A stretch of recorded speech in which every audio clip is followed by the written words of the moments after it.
about homeopathy, especially in acute conditions, people think it takes a long time. It doesn't. It can be like that. It can be so quick once you get that right remedy. And because all you're doing, you're tapping into the natural healing wisdom of the body. We've all got it. You know, we've all got it, that healing wisdom. It's innate within us. And all the remedies are doing is stimulating that. It's just like, we call it the vital force in homeopathy. In Chinese medicine, it's called qi. In Ayurveda, prana. It's the same thing. Isn't that amazing that we've already got it? It's within us. And all we've got to do is tap into it.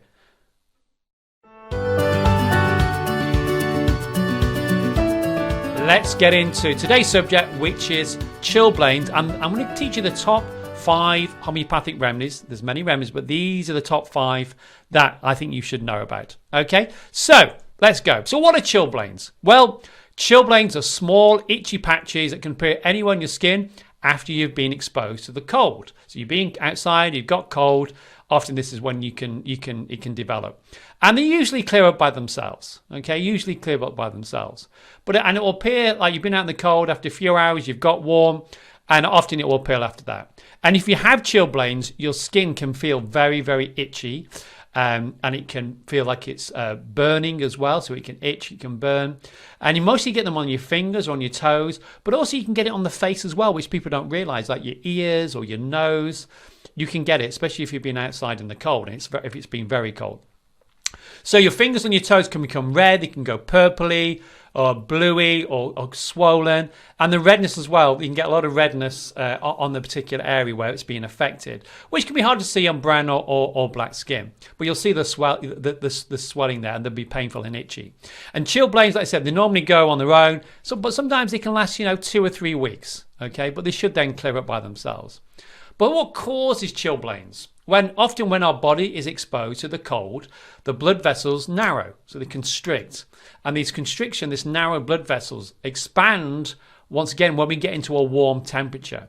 But in some people, this change from one temperature, cold, into suddenly warm, can damage the blood vessels, the little capillaries, and it can cause it's almost like too much for the little capillaries when it suddenly gets warm, because all of a sudden they expand, and it can cause leakage in the blood, a little bit of a rupture in the capillaries into nearby tissues. So this causes inflammation and all the symptoms that you get, with chilblain. And susceptibility to chilblain increases if it's more changed from cold to warm temperature too quickly. So if you come out of the cold and it's really freezing, and you're trying to go into the fire and really get them warm quickly, this is when often you get problems. And sometimes in chilblains can run in families. It can run in families. People have a predisposition towards chilblains as well. So when to get help? So, if you've had them for a long time, normally if you've had them more than 2 or 3 weeks and they're not getting any better, then I'd seek some advice. If there's pus coming out your skin, so it's got inflamed and now it's like there's pus, like an infection, that's the time to get checked out. If your temperature is very high or feel hot and shivery, like you've got chill, then I'll get it checked out. And if you keep getting reoccurring chilblains, they keep coming back, okay? And especially if you've got diabetes, because this can cause foot problems because it affects the circulation, and it can be more serious if you have diabetes. So it's worth getting checked out if that's the situation. So let's talk about some remedies. Homeopathic, the top 5 homeopathic remedies. First remedy, agaricus. Okay, this is a big remedy for chilblains, but you've got their feet out in the snow, very cold. But also, as I mentioned before, you can get chilblains of the face, the nose, the ears, as well as the toes and feet and the fingers of the hands. And normally you'll get redness and swelling, burning and itching. And the feet and toes with this remedy, agaricus, some of the keynotes, they can feel as if it's frozen. Okay, not just going out in the snow with bare feet, but actually inside, they have this sensation as though the feet feel frozen, the toes. Ice cold, like blocks of ice. So it's like really poor sort of circulation, the feeling there. They get cold and numbness as well of the feet and tingling. And the itching can change place to place. So they start itching one hip here, could even be the fingers, and then it moves over here to another part, but often gets burning afterwards as if on fire. So when they do itch, it really burns afterwards as if it feels like it's on fire. And they have the strange sensations with agaricus. It feels like needles of ice or hot needles are being pierced wherever the chilblains are. Again, toes, feet, hands. even the ears, wherever, they feel this like being pierced by ice cold needles or red hot needles. Okay, hot needles. And the other thing as well, they have a thing what's called formication, which means like a sensation of creeping and crawling sensation in the parts affected, like ants are crawling under the skin. Okay, it's called formication, or it's like a creeping and crawling sensation.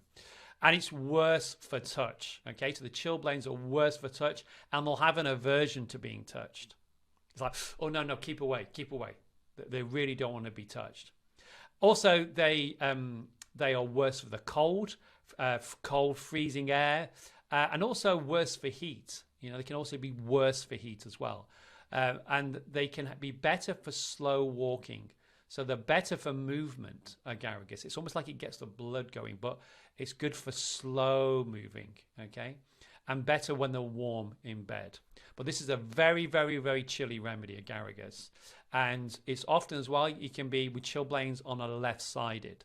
So it's quite a left-sided remedy. Again, these are all these keynotes of the remedy that you're looking into. So again, 10 people can have chilblains, and we'd all need a different remedy according to our individual characteristic symptoms.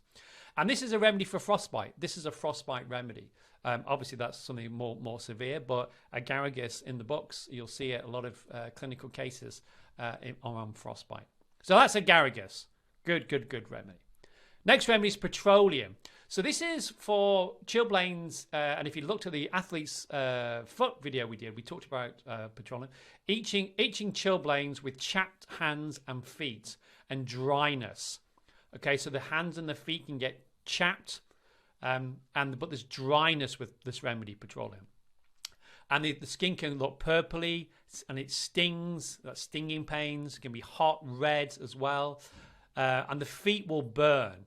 So if it's chilblains on the feet, they will burn, and they'll want to stick them out of the covers at night. Now, this is like a remedy sulfur. Sulfur also has where they feel like they need to put the feet out of the covers, but petroleum particularly in this situation with the chilblains. And the feet and the hands can be really cold, so you feel really, really cold, and then go really, really hot and itchy. So it can fluctuate from being really, really cold to being feeling really red hot and feeling very itchy. And the tips of the fingers, this is what you have a keynote for petroleum, the tips of the fingers and between the toes can crack and bleed easily. Okay, they can crack and bleed easily, especially from itching. So they itch them and it will bleed quite easily. But they do on the fingers and the tips, they crack and can split and can bleed easily, especially from itching. And what we call a strange, rare, peculiar symptom of petroleum is that after itching, the part can also go cold. So the itch, because normally you'd feel it would go warm and hot, but actually the part goes cold after itching, what they've been itching it. Sometimes as well can get a moist discharge from these cracks on the fingers or the toes, which is quite acrid. And the thing about this remedy petroleum, it is worse in the winter. Any of the symptoms are actually worse in the winter or from cold weather. So this is when people will get chilblains, obviously much more in the winter, which is quite common. But any symptoms, they'll get worse in the winter. Worse for itching. Worse for warmth of the bed. It can cause itching.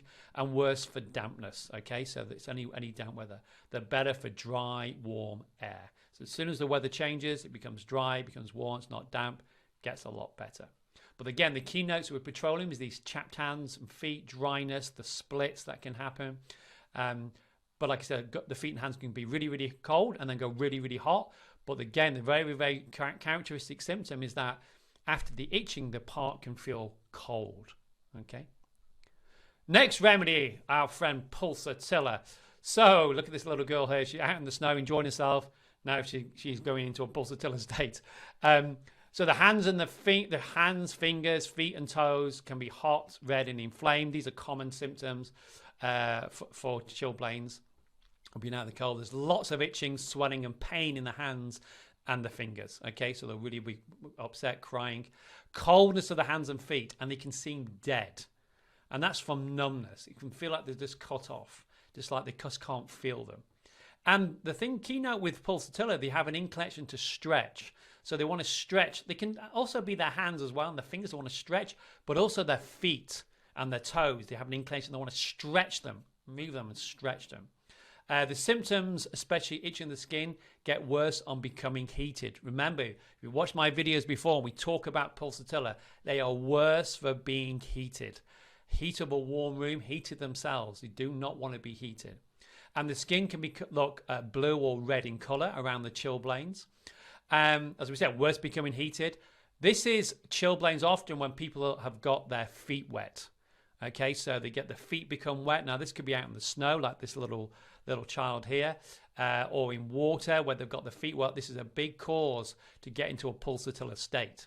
And worse being chilled in that way, especially cold feet, cold, wet. You know, when kids go out in the snow and then they're full of snow and the socks get wet and the feet get freezing cold. And they're okay when they're having fun, but then all of a sudden it starts to, the coldness suddenly starts to hit and they then become really, really cold and really upset because they want to be warm. And it's painful. It can be very painful in that cold. So worse for scratching the chilblains, worse in bed, worse evening. So this is when they can really flare up with the chilblains. Worse in the evening around twilight, which again is a keynote for pulsatilla. Their symptoms can be worse at twilight as they're going to the evening. Again, it will get you into this remedy. Better for rubbing. Pulsatilla likes things to be rubbed. They like that touch. Better for pressure and better cold application. So they may feel better with cold application rather than any warmth. This can help with the itching of the skin, and it can, just help generally for the chilblains. Better open air, and that's not their feet particularly. That's the state they feel better in open air themselves.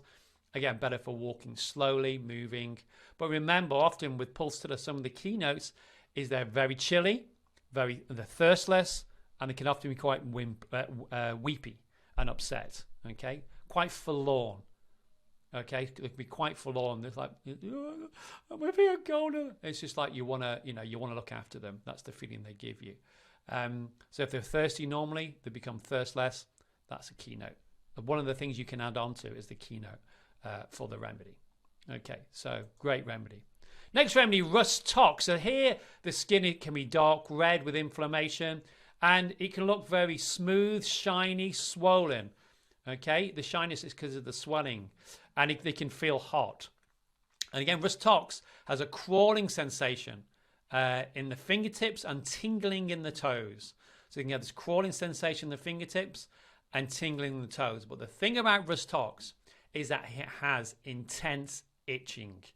Okay, now that's why it's in bold on the slides. It is intense, like really itching with terrible burning after scratching. Okay, again, different. Remember the other remedy was better for when it after the itching, it felt cold. This is burning after itching.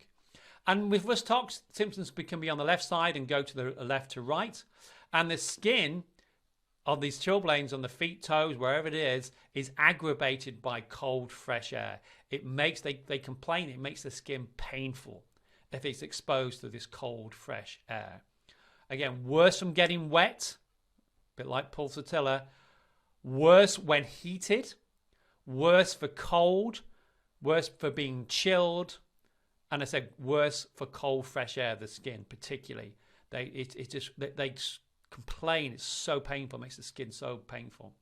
Better for heat, better for hot bathing. This rust tox is so much better for heat. So much. If you see that they have to put it under hot water, it stops the itching, or the burning. Even the burning will be better for warm water. This is what's strange. You think it'd be better for cold? No, rust tox is better for heat, better for hot bathing. So they'll want to put, say this on the toes, they want to soak their feet in warm water or a warm bath. Big keynote for it. Other keynote with rust tox, as we've talked about before in other videos, it is restless. It's very much a restless remedy. Can't get comfortable at any position. They've got to move around. So there's a desire to move about. But when they first start moving, it's not so good. But once they start moving around, it's like everything eases up and they're much more better. So worse first movement, better continued movement. Again, big keynote for rust tox. So as you see, as we're going through these remedies, you can see these different differences between these remedies. Even though it's the same condition, you'll find that there's these differences that you're trying to look out for. Because you're like a detective. You're trying to find these different differences in the remedies and from the information that the person is telling you. And then Nitak. So Nitak is chilblains of the toes with cracks and fissures, which is a bit like petroleum, but this is worse. So this can be between the toes, the dry skin, and it's like the skin is eroded and it bleeds easily. Often with Nitak, there can also be profuse offensive foot sweat, which is coarse soreness of the toes. So you may get this alongside the chilblains as well. And there's redness and heat in the feet and the hands, okay, as though they're being frozen. So you know when you get really, really cold and your hands go, you're outside and they go really red, and it almost like feels like a hot sensation. Well, it's like that. It's as though they're being frozen. And again, a strange, rare and peculiar symptom is that they get icy coldness of their soles. The soles of the feet feel like icy coldness on the soles of the feet. When they walk, they can feel like they're walking on pins, very sensitive. And in fact, I cannot emphasize enough how sensitive Nitak chilblains are. The more sensitive they are, like this is highly sensitive and very painful, the more it's Nitak, the remedy. And because what they complain about is splinter-like pains. That's the sensation they have. It's like splinter-like pains. Very sensitive to touch. It's like you can't go anywhere near them. It's like they'll just really react. So painful. Don't go near it. Don't go near him. Because they're very irritable as well. They're very bad-tempered Nitak. Very bad-tempered, irritable, quite pessimistic. But you can understand why they're in pain. You know, they're in pain. They have a right to be bad-tempered, and irritable because these are very painful, they're chilblains. Always chilly Nitak, extremely chilly and very sensitive to the slight change in temperature. Okay, so I would say this is more like chronic chilblains. They've gone on for quite a while, or they keep getting them reoccurring. Worse cold weather, worse slightest touch. The slightest touch, oh, it's like they're in pain. In pain, oh, like that. Or jarring, if you just jar them by accident or just touch the foot by accident or the hand. It's like they really, really feel it and they'll be very, but watch yourself. You know, they really are going to be bad-tempered and irritable with it because they're in pain. Better warm application with Nitak. Much better for any sort of warmth. But again, cracks, fissures, a bit like petroleum, but this is worse. They will have these horrible foot sweats, profuse, offensive foot sweats as well, which can erode the skin and cause the cracks and things. But these splinter-like pains from the chilblains, very painful, very sensitive to touch. And then calendula, our dear friend calendula, always pops up somewhere. So this is good to use in a tincture, especially if warm rather than cool, diluted in warm water, promotes healing. So you can bathe, you can do a little foot bath, you can bathe it with a solution. Reduces inflammation, stops and clears out if there's any infection as well, especially if there's cracks and things there. As I always say, calendula should be everybody's first aid box. It's so great. So you can get it in homeopathic, you can get it in herbal tincture, and you put 10 or 15 drops in a small glass of cool boiled water for bathing, cleaning. And if it stings a bit, dilute it even more. Okay, you can dilute it more. Or you can use calendula cream. And this could be good because you can apply it and massage the feet or the hands twice a day with the calendula cream, which you can get from any health food store or homeopathic pharmacy. And it's really good because it helps with good blood circulation. Because you're going to be moving. In fact, massage anyway will be really good because it improves the circulation. Exercise will be good because it improves the circulation. So any way you can do that, please try it if you can. So good old calendula, it's always there. It's always a great, great thing to have alongside taking the remedies. Okay. So again, homeopathic prescribing, how to prescribe. Well, again, I always talk about use the 6C, 30C. Because often that's in, people can get it from most health food stores. It's in these homeopathic remedy kits. Take one dose twice daily for 3 or 4 doses, all until the symptoms improve. If they start improving, you can stop it. Because as I say, the remedy is like a key to a lock. It's like you're turning the ignition of a car. Once the car starts going, then it's fine. You don't need to keep turning the ignition. Same with the remedies. Once the body starts the healing process, it's off. It needs it. You may need to repeat it. If it sort of goes down, you may need to repeat it again. But again, this is how we learn homeopathy, is by giving it. So you can start off by giving 1 dose twice daily for 3 or 4 doses, or until the symptoms improve. And as I always say, and I've said it throughout this video, You're looking for the keynotes of the remedy or the three-legged stool. 3 major keynotes in order to prescribe the remedy. But if symptoms do persist, seek help from a qualified practitioner, especially if it keeps reoccurring or it doesn't seem to shift, because you may need to get some treatment, somebody who's more qualified and experienced to be able to help you.